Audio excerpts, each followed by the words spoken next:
দেখো বন্ধুরা, এটা হচ্ছে আমি মোরলা মাছের চচ্চড়ি করব হাতে মেখে। দেখো, পেঁয়াজ, ধনেপাতা, টমেটো, কাঁচা লঙ্কা, একটুখানি গুঁড়ো লঙ্কা, জিরে, টমেটো সব কিছু দিয়েছি, দিয়ে হাতে মেখে কড়ায় তেল দিয়ে কালো জিরে দিয়ে আমি কিন্তু বসিয়ে দিয়েছি।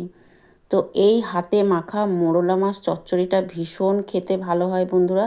তোমরা যারা খেয়েছো ঠিক আছে, যারা না খাওনি খেয়ে দেখবে। আমাদের বাড়ি কিন্তু সকলে খুব ভালোবাসে, আর আমার কর্তার তো ভীষণ পছন্দের মাছ।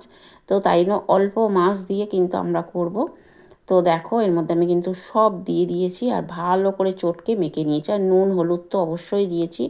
কড়ায় তেল দিয়ে কালো জিরে দিয়ে মাছগুলো দিয়ে দিয়েছি। জল দেবো না, কিচ্ছু দেবো না, শুধু এক পিঠ হয়ে গেলে এপিট ওপিট করে উল্টে নেবো। তো তোমরা কে কে মোরলা মাছ এরকম খেতে ভালোবাসো কমেন্টে জানিও।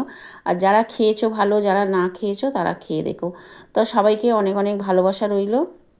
আমার এই ভিডিওটি যদি ভালো লেগে থাকে তোমরা একটু লাইক করো, কমেন্ট করো, আর যারা নতুন তারা ফলো করে পাশে থেকো। চলো সবাইকে